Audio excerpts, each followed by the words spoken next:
você que está neste momento assistindo ao programa Novo Mundo Convida. Eu me chamo Bianca Palharim e estarei com você nesta edição deste programa que toda semana tem um novo episódio com entrevistas de convidados mais que especiais e exclusivamente pensando em você, que está em busca de notícia verdadeira, de orientação precisa, mas principalmente de informação com credibilidade. E tudo sempre com um embasamento científico e humanizado.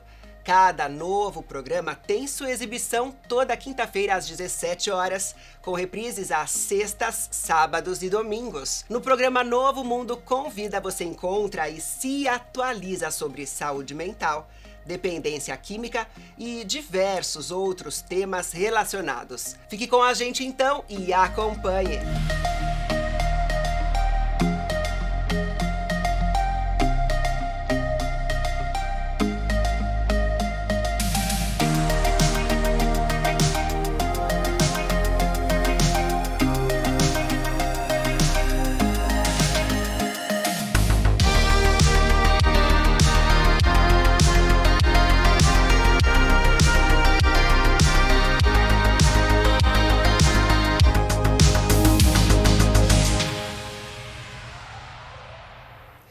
Você está assistindo ao programa Novo Mundo Convida. Hoje temos um convidado, nesta semana muito especial, cujo currículo é extenso e eu vou apontar algumas poucas informações a respeito deste profissional. Algumas somente. Ele é médico psiquiatra, PhD em dependência química na Inglaterra, coordenador da Unidade de Pesquisa em Álcool e Drogas na Escola Paulista de Medicina da Universidade Federal de São Paulo, Unifesp. É professor titular de Psiquiatria da Escola Paulista de Medicina, onde se graduou em 1982. Doutor em Psiquiatria pela Universidade de Londres e em 2014 recebeu o prêmio Griffith Edwards, premiação da International Society of Addiction Journal Editors, por sua atuação como médico, clínico, educador e implementador de políticas públicas sobre álcool e drogas. Coordenou 2 pesquisas muito relevantes sobre o consumo de substâncias que foram os 2 levantamentos nacionais sobre álcool e drogas, LENAD, e idealizador e coordenador de vários serviços públicos na área da dependência química, como o projeto Recomeço Helvétia, que fica no coração da Cracolândia, o AME de Psiquiatria na Vila Maria, Hospital Lacan, Hospital Cantareira, o atual RUB, e participa como coordenador de projetos da SPDM, que é a Associação Paulista para o Desenvolvimento da Medicina, uma organização social de saúde que atua na área pública. Hoje aqui conosco para conversar com você, nosso telespectador, Dr. Ronaldo Laranjeira. Doutor querido, que currículo extenso! E se esquecemos de alguma coisa, está faltando algo? Quer comentar? Eu acho que como qualquer currículo, né, nós somos muito influenciados por pessoas, né? E eu comecei a me interessar pela área de dependência química quando eu era aluno de medicina, né? Isso há 46 anos atrás, né? Porque tinha uma grande pesquisadora, né? Que era a doutora Jandira Mazur, né? Que era uma psicóloga muito antenada, brilhante, e que viu que já naquela época, aí, no final dos anos 70, que tinha um grande vazio, né, nos estudos de alcoolismo, da dependência química, né? Então ela era uma pessoa muito viva e muito antenada mesmo, repetindo esses 2 termos. E aí é interessante a gente ver como a nossa trajetória individual ela é muito influenciada pelas pessoas que nos cercam, né? O que faz com a gente reforçar a ideia que você tem que escolher, né, ao longo da sua vida, né? Essa é uma decisão importante para todos nós, escolhermos com quem nós vamos conviver e com quem vamos nos deixar influenciar, né? Então isso tem a ver também com as escolhas em relação à própria dependência química, as pessoas para saírem, que vão sair, né? Tem tudo a ver, Tem a ver, esse é o que é válido para um médico, né, é válido para todos nós, né? Tem regras da vida, né, que são válidas para todos nós, né? E diante até dessa ampla experiência que o senhor tem, olhando também para a sua trajetória e com uma perspectiva de futuro, o que o senhor consegue até vislumbrar? O que faz teu olho brilhar quando você olha assim para o quanto já avançou essa temática, o quanto o senhor também já descobriu, o quanto ajudou a descobrirem? Nesses 46 anos, né, né, mudou muito, né, muitas coisas mudaram. Quando a gente começou, praticamente você tinha só um serviço na cidade de São Paulo para as pessoas com dependência química, que ficava literalmente debaixo do viaduto Pedroso, aqui na 23 de Maio. Era um lugar úmido, fechado, e que tinha uma reunião ou 3 reuniões por semana, né? Então era um lugar assim que é quase que para os excluídos dos excluídos que tinham acesso a algum tipo de serviço, né? Por muito da generosidade das pessoas que organizavam esse serviço. Então, por muito tempo, isso não só no Brasil, em vários outros países, começa, né, quem começa a atender, né, as pessoas que caíram, né, na dependência química, isso aconteceu nos Estados Unidos, na Inglaterra, na parte dos países, são pessoas que têm uma generosidade, quer seja envolvida com vários tipos de igrejas, vários tipos de movimentos em que tem algum tipo de abrigamento, né, de apoio emocional para as pessoas que estão fora do processo. Os vulneráveis, eu chamaria das pessoas vulneráveis, ou que estão transitoriamente vulneráveis. Isso sempre acho que existiu na história da humanidade, a misericórdia, né, a pessoa amparar as pessoas que estão em necessidades. Naquela época, qualquer recaída era o fim do tratamento, quando na realidade a gente sabe que a recaída é uma crise significativa, não é que é normal, né? Sempre faço essa distinção, a recaída não é normal, ela é uma crise do tratamento e que tem que ser, o tratamento tem que ser revisto se ocorreu uma recaída ao longo do processo de recuperação, né? Então hoje se avançou muito nessas frentes, né? Então, você pode, utilizando todo esse arcabouço de conhecimentos técnicos, né, pode fazer a diferença. O tratamento pode ficar mais eficiente, né? Porque sempre houve um grande ceticismo, né, no sentido assim, que a pessoa é dependente química não tem solução, né? Era quase um julgamento moral, né? As pessoas O senhor chegou a ter essa ideia, tipo, não tem jeito? Ou o senhor desde o começo tinha a intuição de que havia, sim, recuperação? Não, eu acho que como todo mundo, eu acho que no começo, isso não tem muito jeito. Né? Essa pessoa está fadada, né, a continuar fazendo isso. Eu lembro dessa minha própria impressão. Na época eu era estudante de medicina, né? Mas eu acho que o antídoto para esse ceticismo ignorante, eu diria, né? Porque o ceticismo vem porque você não entende ou não sabe tudo, né? O antídoto para isso é você poder entender o que a ciência, né, tem a oferecer, o quanto que a ciência evoluiu ao longo dessas décadas, né? E é isso que vai o trabalho de você realmente ter que estudar, né?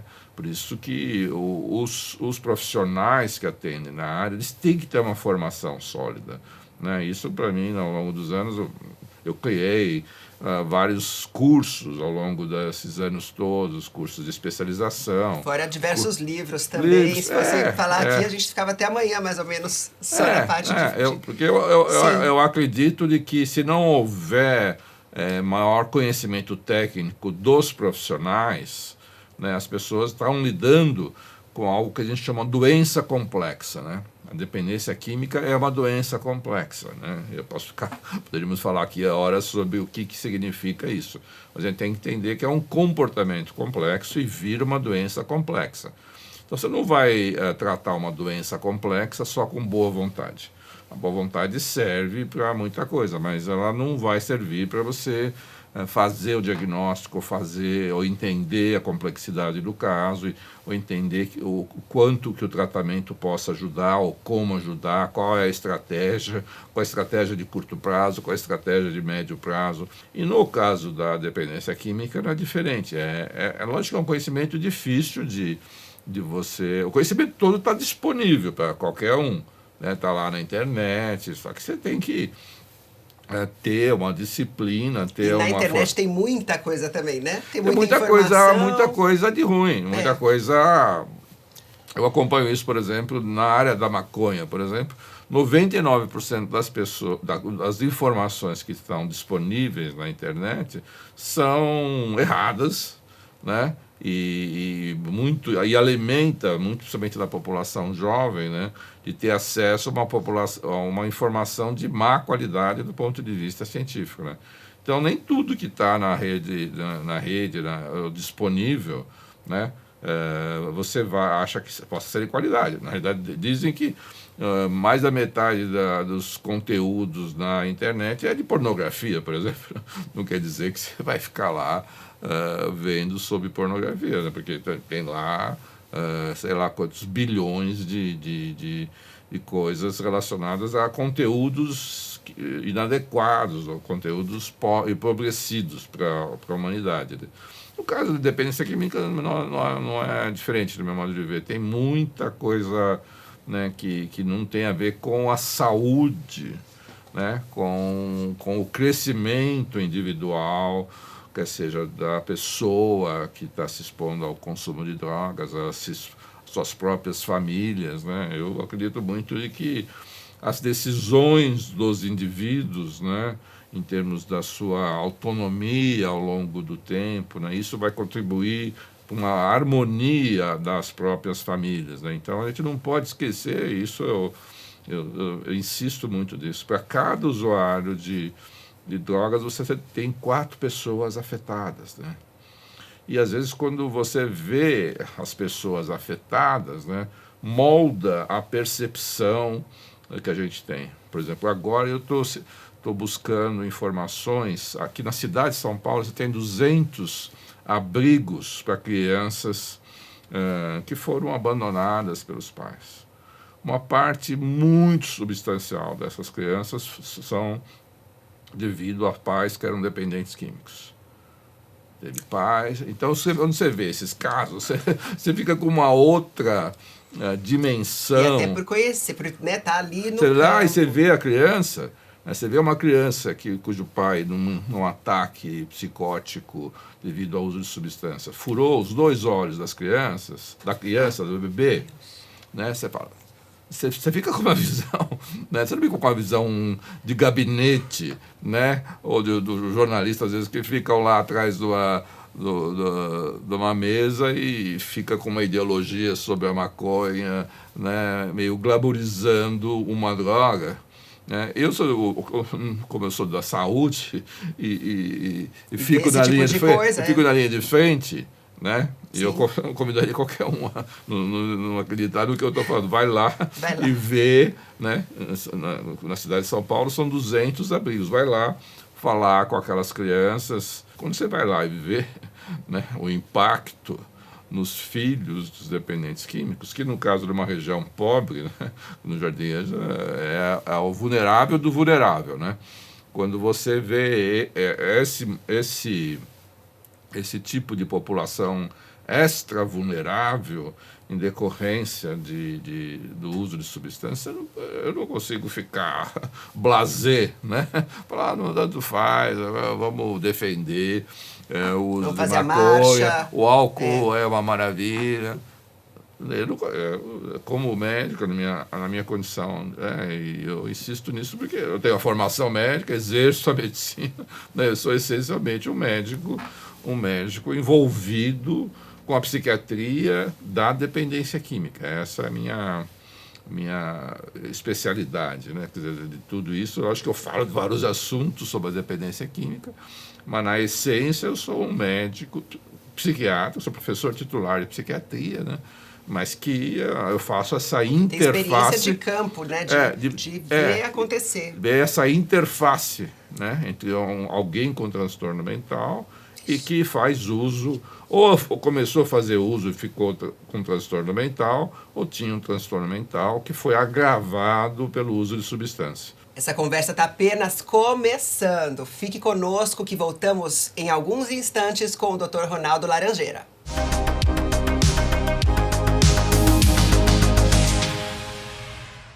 Com mais de 13 anos de experiência, atendendo e tratando doenças relacionadas à saúde mental, ao alcoolismo e à dependência química, é parte de nossa missão garantir o bem-estar de nossos pacientes. Estamos localizados na cidade de Cabreúva, em uma agradável e segura área arborizada. No Hospital Rumo Certo, temos a missão de salvar vidas e a vocação de ajudar a recomeçar. No século passado, no final da década de 90, eu fazia inúmeras palestras com a minha mãe em conjunto. Palestras de prevenção, de autoajuda. Em uma dessas palestras, perguntaram para a dona Irene o que ela poderia fazer se voltasse no tempo, o que ela mudaria. Ela foi rápida na resposta. Eu ia pedir uma coisa só, que eu tivesse um local que pudesse me informar de como, onde trata a recuperação do meu filho.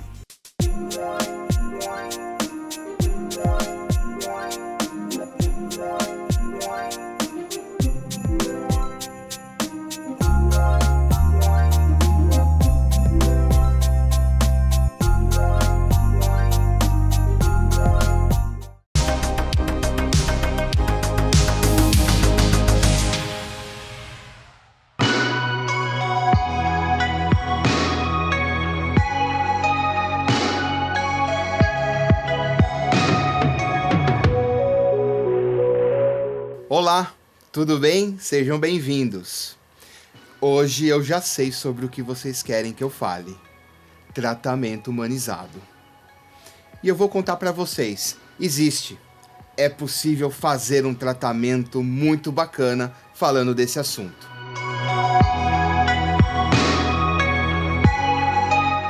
E como que funciona? Geralmente é a pergunta da família. Francisco, como que funciona? Calma lá. Importante vocês saberem do que é composto um tratamento humanizado.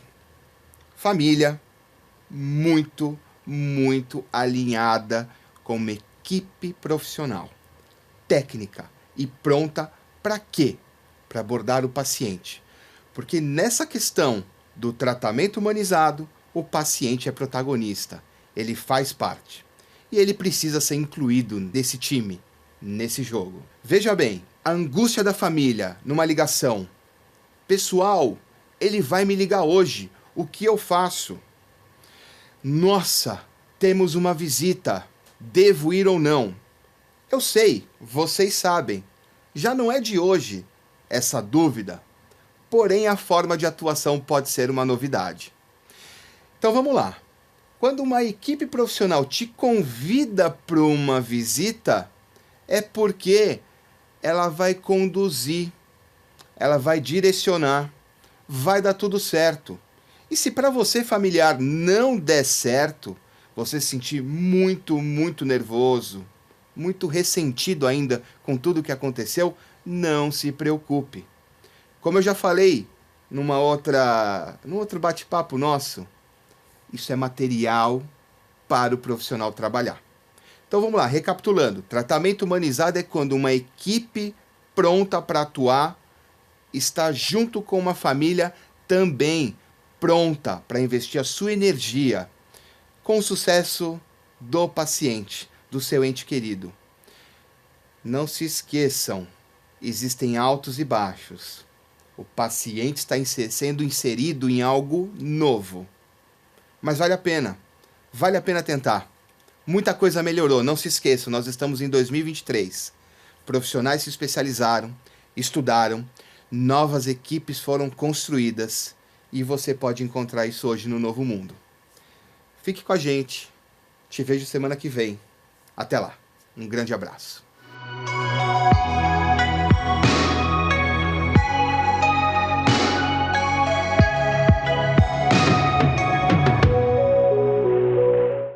Estamos de volta. Você está aqui no programa Novo Mundo com Vida. Hoje recebemos o médico psiquiatra Dr. Ronaldo Laranjeira e é tanto conteúdo, é tão abrangente também o trabalho dele e a experiência tão ampla que fica até, de uma certa forma, complicado de até não querer saber mais e nos bastidores também, ficar perguntando mais e mais. Teu conhecimento é muito até esclarecedor.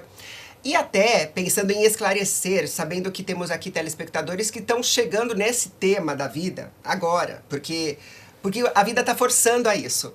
É aquela mãe que descobriu algo, até o filho também, como o senhor disse no outro bloco, e está sendo obrigado a olhar para essa temática da dependência química. E tem algo até que o senhor fala, o senhor já comentou muito, que chega a ter até ser um ponto decisivo na hora de avaliar se interna, se não interna, o que faz com aquele dependente químico, que é o capital de recuperação. O que é isso, doutor? Para que a pessoa aí que está nos vendo, para que ela entenda, é sobre dinheiro, porque fala capital, né? Então talvez a pessoa pense assim, é capital de recuperação, é quanto que a pessoa tem de investimento. O que é exatamente? Eu acho que a gente tem que fazer uma distinção, né? Eu acho que é conceitual importante o que é tratamento e o que é recuperação. Então, tratamento é uma série de procedimentos em que o médico está envolvido, o psicólogo, o enfermeiro, todo profissional de saúde vai estar ajudando a pessoa, no meu ponto de vista, a ficar abstinente, ela parar do consumo de substâncias. Então, o tratamento tem que estar relacionado com se a pessoa, além da dependência química, tem um outro transtorno mental, se ela teve dano cerebral, se ela não consegue planejar as coisas. Você tem que ver todos esses fatores, se ela precisa de medicação, se ela precisa ser internada, ou se ela pode atender em casa, se ela vai fazer exames de urina para detectar se ela não está usando. É todo um conjunto de procedimentos que visa a estabilização da pessoa de parar de uso de substância. Isso é importante porque tem pessoas, alguns setores que defendem que a pessoa pode fazer redução de danos.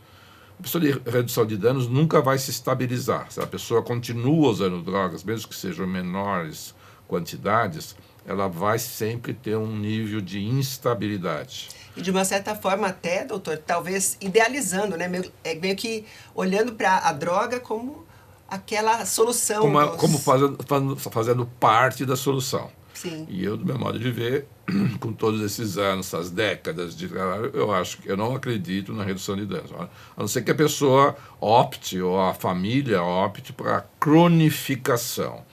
Né? A consequência da pessoa que continua usando drogas é que ela vai cronificar. Essa é uma palavra que em medicina é muito feia. Né? Você cronificar numa doença que se cronifica. A pessoa vai estar convivendo com a doença por anos e anos, e muita gente cronifica nos transtornos mentais, cronifica na dependência química, e é isso que a gente tem que evitar, porque ela incapacitou uma parte substancial da sua vida com essa cronificação. Por isso que a solução de continuar usando drogas e achar que vai ficar melhor, ela está escolhendo a cronificação. Né? Então, o tratamento, eu insisto, visa que a pessoa pare de usar drogas para ter o mínimo de estabilidade. E essa estabilidade vai fazer com que a pessoa vá caminhar para a recuperação. Né? Então, quando a gente fala de recuperação, o capital de recuperação, é uma série de qualidades que as pessoas têm que ter para poder, parei de usar drogas, né? E muita gente espera que parou de usar drogas, a vida volta ao normal. Nada mais longe disso. Você não pode usar drogas anos e anos e anos, você negligenciou a sua profissão, a sua escolarização, você negligenciou os seus amigos, família, você negligenciou a sua vida financeira, você negligenciou tudo, ou muitas partes. Aí você não pode esperar que você pare de usar drogas, aí a vida volta ao normal. Não volta ao normal, nada. Você está com um passivo de problemas, né? Eu acho que esse é o conceito que eu uso frequentemente. A pessoa para de usar drogas, tem um passivo de problemas. Então, a recuperação, a pessoa vai ter que levar em conta o que fundo do poço, que local do poço ela está, né, para sair do poço. E para sair do poço e ter uma vida plena, ela vai ter que entrar num outro modo. Tem o modo tratamento e você tem o modo recuperação. Você vai entrar no modo recuperação. O modo recuperação é para aí reescolher a sua rede social, ver qual é a sua capacidade de autonomia financeira. Só tem um tipo de autonomia, né, insisto, que é a autonomia financeira. Você não, como adulto, né, se você não tiver autonomia financeira como adulto, você está um adulto capenga, né? Porque supostamente você deveria se auto-manter, autofinanciar, né?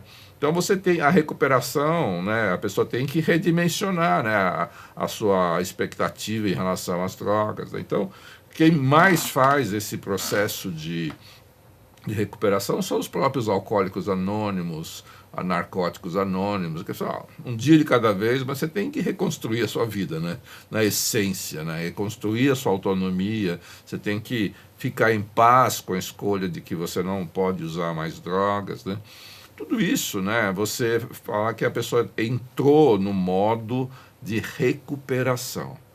E esse modo de recuperação vai ser mais consistente, você pode avaliar são as características dessa pessoa, a gente chama isso de capital de recuperação. Esse é um conceito, capital humano, né? Que é um conceito vindo da área da economia, né? Quer dizer, o capital humano, assim, se a pessoa tem informação, se ela tem apoio social, se ela tem profissão, né? Se ela está em contato, de fato, com grupos de recuperação ou com a sua rede social, sejam de pessoas de não usuárias, né? São vários aspectos. E se ela tem um aspecto, eu acho, talvez mais importante dentro desse capital, se ela tem realmente o convencimento forte de que ela não pode mais usar drogas, né? E Sim. que ela vai ter que fazer um esforço, né? Desenvolver um outro estilo de vida compatível com o não uso da droga. E existiria algum tipo de cálculo que poderia ser feito para chegar nessa visão de cada caso? Por exemplo, assim, então, de 0 a 10, aqui é o relacionamento familiar. De 0 a 10, espiritualidade. De 0 a 10, saúde. Coisas assim existem? Porque é um conceito que o senhor que trouxe, né? De alguma forma, a gente copia, né? A gente cria, né? E adapta, como eu falei, é um Sim. conceito que vem da parte de economia, né? Mas ou da parte de estudo, pessoas que estudam recuperação, né? Então tem até escalas, né, que você possa quantificar, né? Essa pessoa, por exemplo, tem uma percepção forte de que ela realmente não pode usar mais a substância. Você pode fazer uma escala, né?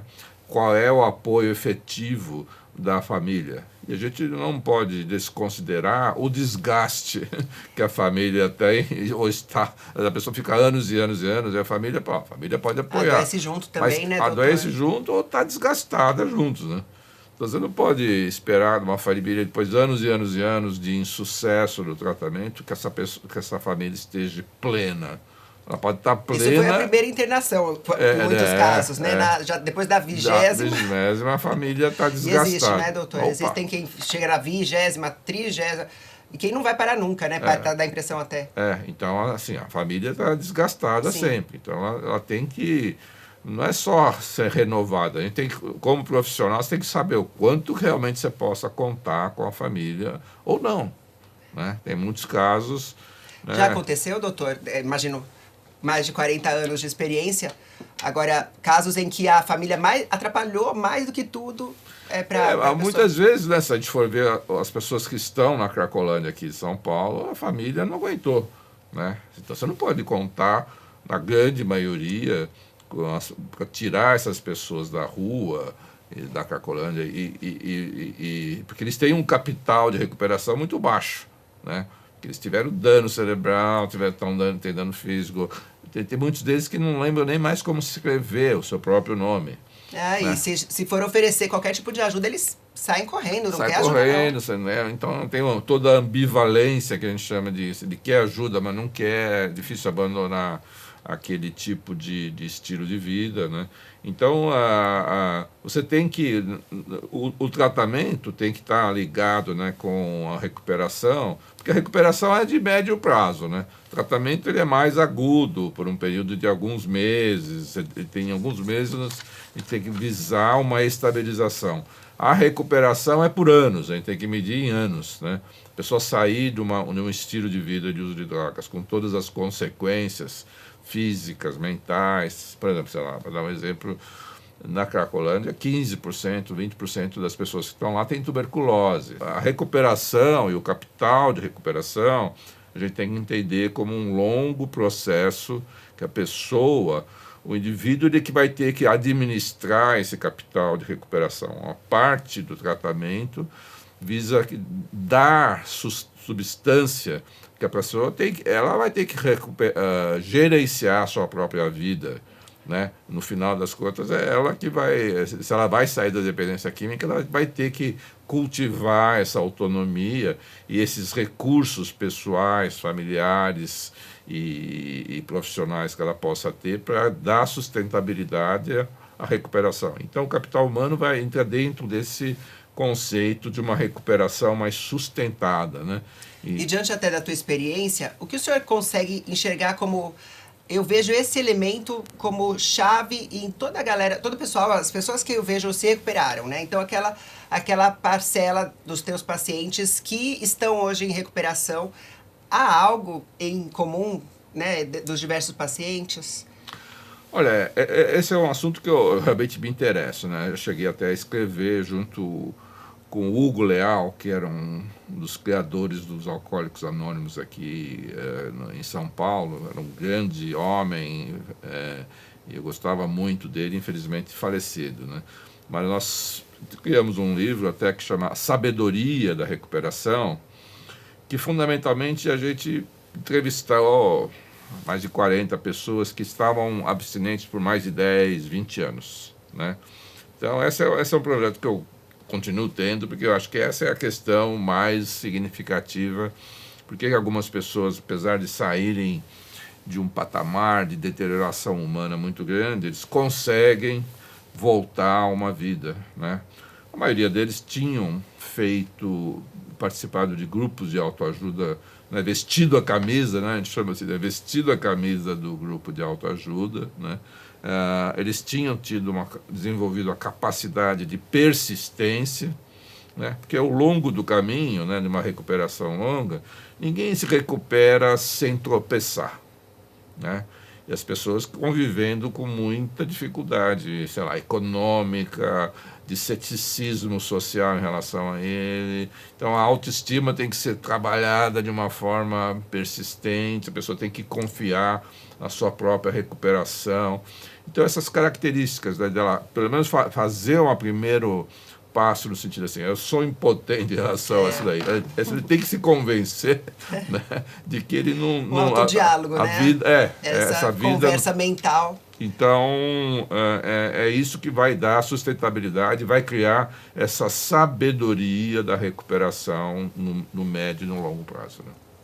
Estamos aqui com o Dr. Ronaldo Laranjeira e você fique conosco, porque voltaremos em instantes com um bate-papo edificante, mais conteúdo para que você possa se informar, porque a informação, ela gera transformação aqui no nosso programa Novo Mundo com Vida.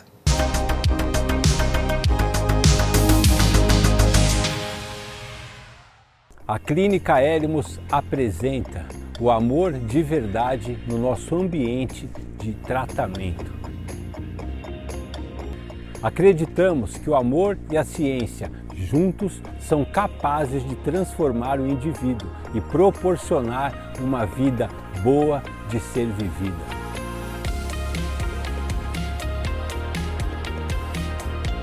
Nossa equipe multidisciplinar, psiquiatras, psicólogos, enfermeiras, conselheiros, além dos atendimentos individuais com nossa equipe e das palestras em grupo, fazemos atividades terapêuticas diferenciadas, experimentando novas sensações. E não poderia faltar o carinho da nossa equipe de apoio, profissionais especializados em todas as áreas da clínica. Hoje, somos referência no tratamento da dependência química em nosso país. Acreditamos na recuperação. Veja só onde a recuperação pode te levar.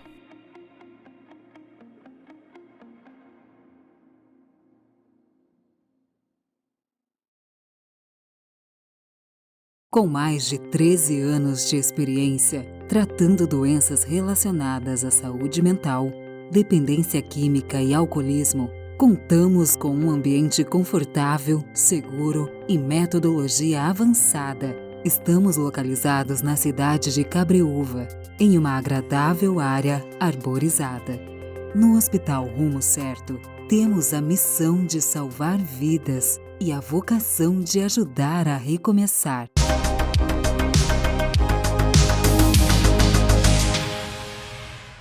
Olá!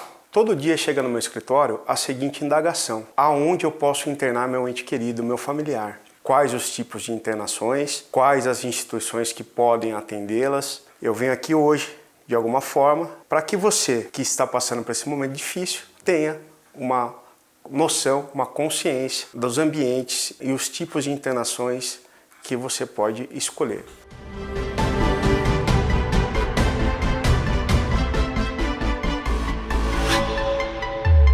Para você que está me assistindo, antes de eu entrar nas dicas propriamente ditas, eu preciso passar um pouquinho para vocês o que a legislação fala sobre o assunto. Em 2001 foi editada a Lei 10.216.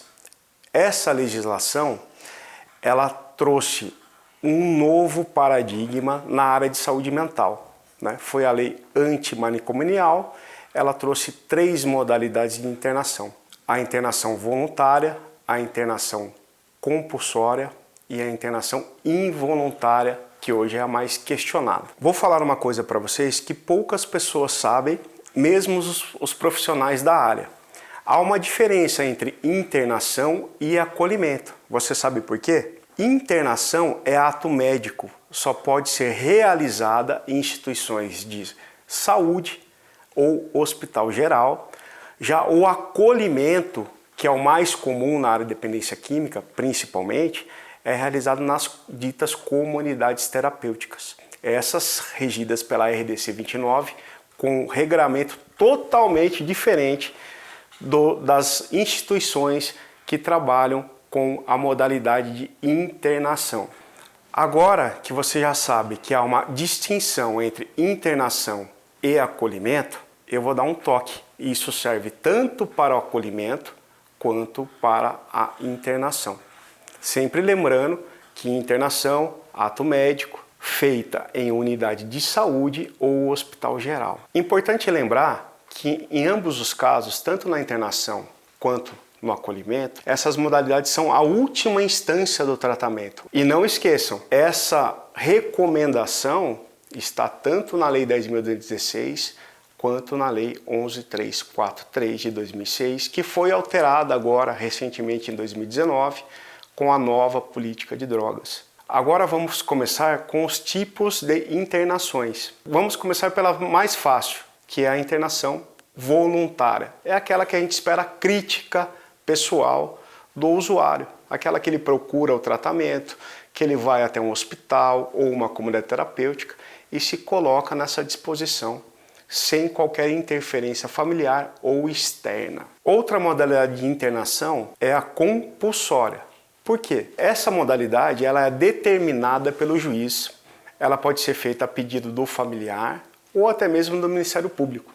A compulsória também é utilizada, muitas das vezes, pelo aquele familiar que não tem condições de arcar com o tratamento. A internação involuntária, como o próprio nome já diz, é aquela realizada contra a vontade da pessoa. Ela é muito criticada por uma parte da sociedade, inclusive pelas pessoas que estudam o assunto, e também muito aclamada por uma outra parte da sociedade, principalmente pelo familiar, porque a pessoa não tem uma autocrítica como na voluntária de buscar o seu tratamento.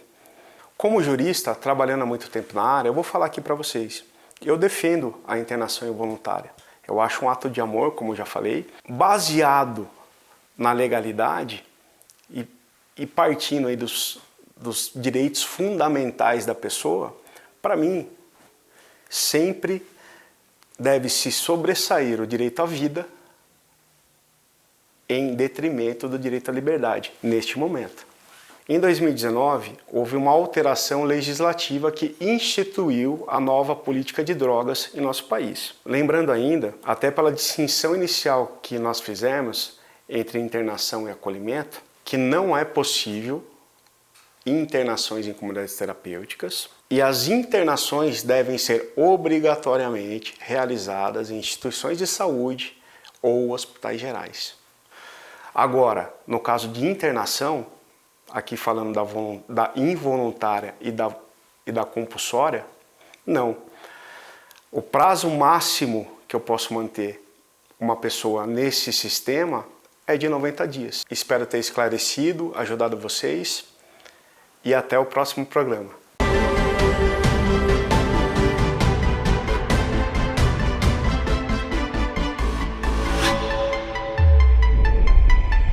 Voltamos com o programa Novo Mundo com Vida. Hoje nosso convidado é o Dr. Ronaldo Laranjeira. Está sendo um bate-papo super edificante e esclarecedor.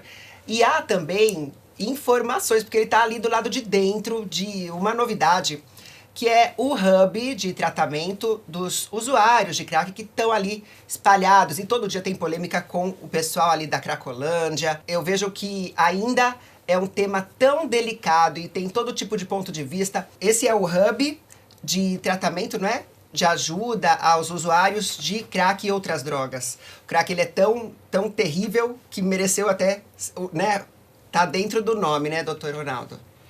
Eu acho assim, a Cracolândia é um emblemático sobre alguns aspectos, né, que é uma situação que está lá há quase 25 anos, até mais, né? Várias coisas já foram feitas por vários governos, vários atores, pessoas que contribuíram, né, transitoriamente, mas o problema, a situação se manteve. Então o Estado de São Paulo teve boas iniciativas ao longo desses 25 anos, né, que a gente, né, que o Estado, o município nunca fez nada. Está sempre na mídia porque sempre foi tentado muita coisa, né? Então o custo para a sociedade ali é um negócio enorme. Todo esse processo, de alguma forma, faz parte do programa do governo, né? O vice-governador Felício, ele de alguma forma juntou essas peças e está montando o que várias secretarias do governo do Tarcísio possa contribuir. Então, a gente acha que tecnicamente, é uma solução boa, né?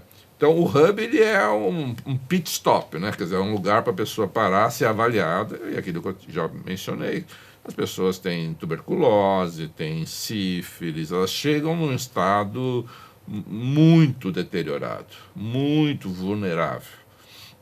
Então lá a gente tem médicos clínicos, médicos infectologistas, psiquiatras, enfermagem, a gente tem todo um protocolo para cuidar desde os pés, né? As pessoas têm que cuidar dos pés, da boca, de comer, assim, é um pit stop para a pessoa se recompor e a própria equipe médica de saúde fazer uma avaliação e falar, a partir dessa avaliação você vai para tal lugar e vamos fazer um plano de tratamento, né? O doutor Quirino Cordeiro, que é o coordenador, nós abrimos as portas, né? 24 horas, 7 dias por semana, e as pessoas vão, os mais vulneráveis, e que pode achar uma porta da esperança, então lá, e vai receber todas essas linhas de cuidados aí, né? Então essa que é a ideia do hub, de você tirar das pessoas voluntariamente nessa fase aí, e oferecer alternativas técnicas que a pessoa possa... Esse processo ele tem que ser aperfeiçoado, não é que, né, você tem uma equipe compatível, a gente mudou a equipe do Hub, por isso que foi dado um nome, é uma nova equipe, uma nova filosofia de trabalho, né? Ele tem essa tarefa, então o Hub está funcionando muito bem. Precisamos azeitar os outros componentes da linha de cuidados do Estado de São Paulo. A SPDM, que é a organização social que faz isso, nós temos uma loja, temos uma estrutura para cuidar da saúde. Mas ali não é só a saúde, né? Você tem o crime organizado muito bem estabelecido, você tem pessoas com passado criminal envolvidos ali, você tem vários, esses outros componentes. É cachorro grande, né? Que a gente achar que Sim. somos ingênuos, né? Não, o problema é grave, né? E complexo. Mas para isso você precisa de uma equipe que eu acredito que o governo esteja montando, né? Tem que ter sintonia do governo do estado com o governo municipal e eu acredito que é possível você dissolver e acabar com a Cracolândia. A cidade não nasceu com isso, só que você vai ter que ter uma série de decisões difíceis a serem feitas, não só de saúde. A saúde é a parte fácil, eu acho. Sim. Mas da parte social, da parte criminal, que não sei o quanto que os governos vão dar sustentabilidade nisso, né? Porque se durar por meses, não acabou nada. Vai continuar lá firme e forte. Então, lógico que pelo que os atores políticos aí dizem, acho que tem um compromisso, mas já cético, eu acho que tem que ser sustentado, né? É verdade. E como que as pessoas podem acessar esse serviço, o novo Hub? Então, o Hub está ali na Rua Prates, né? Ele funciona 24 horas por dia, 7 dias por semana. Não precisa marcar, não precisa fazer nada. A pessoa pode ir lá e é porta aberta. É um dos poucos serviços porta aberta 24 horas. Quer seja para o próprio paciente, ou até mesmo para a família que queira receber orientação, ela tem que ir lá. Lá é um ponto de orientação também, né? Então, você tem uma equipe, você fala, meu filho não quer se tratar, está lá em casa. Acho que tem que recorrer, né? Ela tem que recorrer a esse ponto vai dar os caminhos dos serviços que existem, né? No estado de São Paulo, na cidade de São Paulo, não é só o Hub, né? É que o Hub ele tem esse dinamismo de atender 30, 40 pessoas por dia, então é um lugar muito dinâmico, né? Ele tem que oferecer soluções, 30, 40 pessoas, insisto, por dia, né? Você tirar da rua 30 pessoas e oferecer uma solução é um trabalho complexo, é um local que tem mais de 200 funcionários, né? Então, para ter os vários turnos e vários dias da semana, então ele é um local dinâmico. Eu espero que mantenha esse dinamismo e que possa ajudar não só os pacientes que estão na rua, os que queiram buscar tratamento, as famílias que estão... As famílias estão desesperadas por informação, né? Por isso que a gente busca parceria com o Amor Exigente, com os grupos de AA, NA,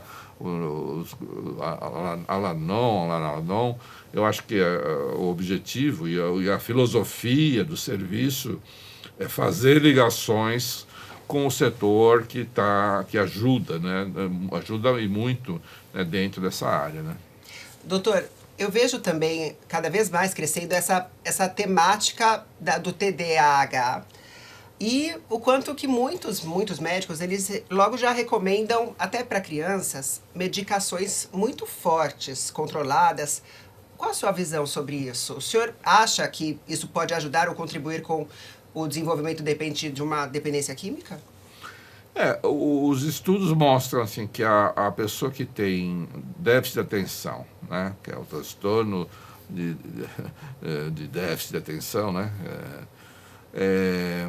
ele tem mais chance, né, porque são crianças, às vezes, que vão ter um desenvolvimento acadêmico alterado, ou às vezes não vão render muito. Não? Então, a primeira coisa é identificar, né? Os estudos mostram que tem 6 a 8% das crianças que têm algum déficit atencional, né? Então, a tendência é você primeiro escolher identificar, e ter uma série de medidas que você possa ajudar a criança, né? criança que tem déficit atencional, ela precisa ficar num ambiente, às vezes, menor, né? Ela precisa ter uma atenção, ela pode ser muito inteligente e ter déficit de atenção. Está cheio de pessoas que, né, que têm déficit de atenção e são profissionais maravilhosos, né? Mas você tem, a primeira coisa é identificar, a escola poder achar um ambiente acadêmico melhor para essa criança, mais adequado, né, ter uma ajuda pedagógica, porque às vezes são casos leves de déficit atencional que possam ajudar, uma mudança pedagógica faça a diferença. E, logicamente, tem alguns casos que possam se beneficiar de medicação. É todo um debate técnico né, na psiquiatria, né? E tem estudos, os casos graves que não tomam medicação têm um impacto pior do que aqueles que tomam medicação. E esse é um dilema dos médicos, né, quando dá medicação para uma criança de 8 anos, por exemplo. Mas você vê, nos Estados Unidos, até o próprio FDA, Food and Drug Administration, eles autorizam o uso dessas medicações para crianças jovens assim. Mas tem que ter critérios técnicos, né? Sim. E essa é uma área aqui de psiquiatria infantil ou de experiências com médicos ou equipes com experiência na infância é muito restrito, né? O conhecimento técnico é limitado, então as famílias têm que tomar esse cuidado para ver se realmente o profissional, que vai ter que estar interagindo com a escola, né? Não é assim um profissional do psiquiatra e acabou, não. Tem que ser um psiquiatra que fala com a escola, que faça um planejamento individualizado para aquela criança. Até porque são muito jovens ainda. E, doutor Ronaldo, eu quero deixar o convite para que o senhor volte muito mais vezes, um bate-papo assim tão esclarecedor e com tantas informações de alguém que está vivendo tudo isso, de alguém que está lá em campo, trabalhando nisso há décadas. Isso é muito enriquecedor. E eu gostaria de te pedir as considerações finais, até mesmo o que o senhor consegue vislumbrar, se há esperança ainda quanto à recuperação, se há motivos para o pessoal aí que está acompanhando se encher de esperança, de ânimo para buscar a recuperação. Eu acho que eu posso falar que eu tenho esperança. Estou há 46 anos na área, né?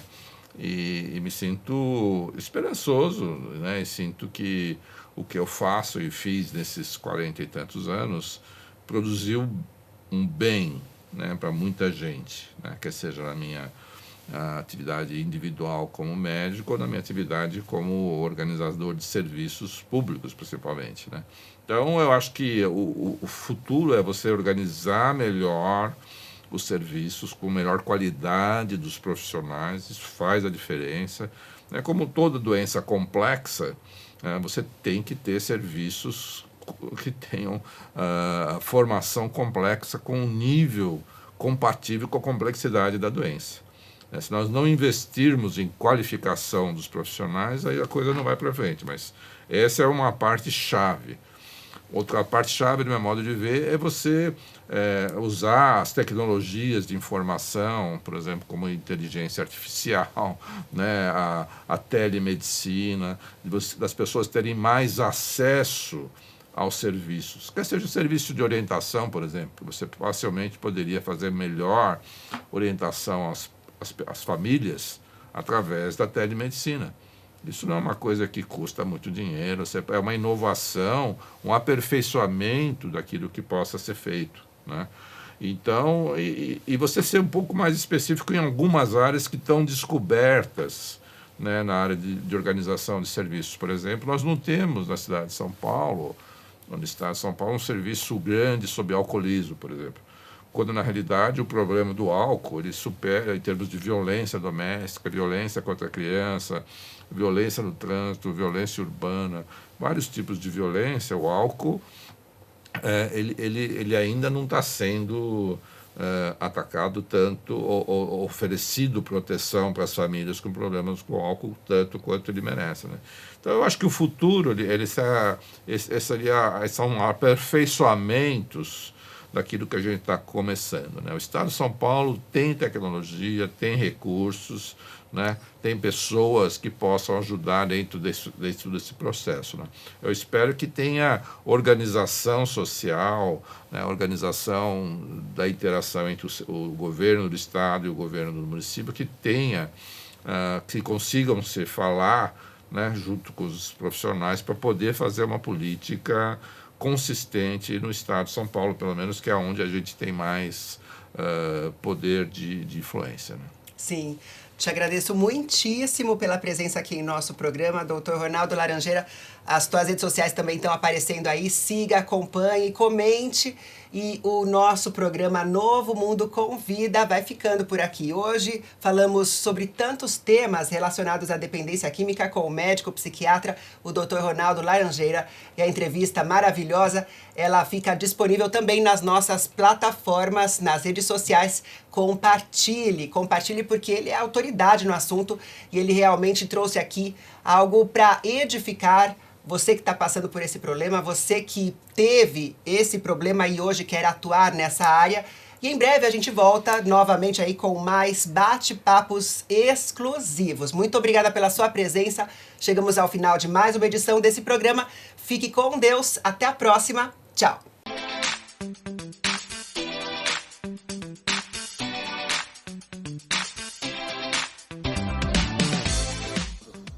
Olá, muito prazer. Eu me chamo Francisco Zanetti, sou gestor comercial do Novo Mundo Centro Terapêutico e gostaria de apresentar a vocês a nossa equipe multidisciplinar e a nossa infraestrutura.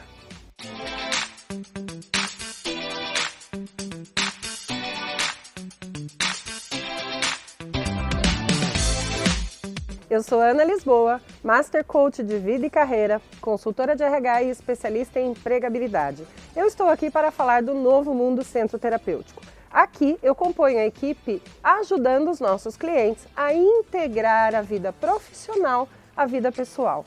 Olá, eu sou a Arnandra Brabil, enfermeira pós-graduada em saúde mental e trabalho no Novo Mundo Centro Terapêutico. Meu nome é Marília Alckmin e eu sou psicóloga pós-graduada em dependência química.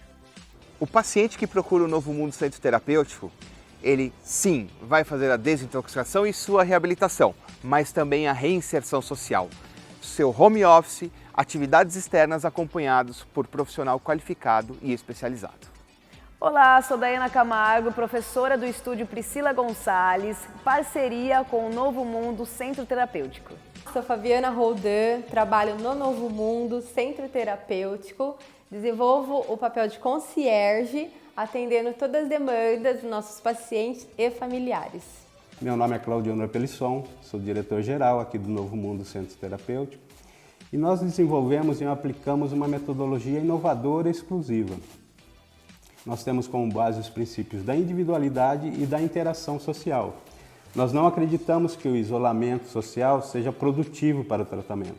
Meu nome é Frederico de Martins Silva, sou psiquiatra, integrante da equipe multidisciplinar do Novo Mundo Centro Terapêutico. Meu trabalho é acolher os pacientes prejudicados pelo uso abusivo de substâncias e apresentar meios e formas para o desenvolvimento pessoal e sua reabilitação. Eu sou a Graciela Fraga, nutricionista, pós-graduada em Nutrição Clínica Funcional e componho o quadro multidisciplinar da Novo Mundo Centro Terapêutico. Agora você já conhece o Novo Mundo Centro Terapêutico. Um novo conceito em tratamento, uma nova maneira de viver, mais tecnológico, com uma visão diferente do mundo.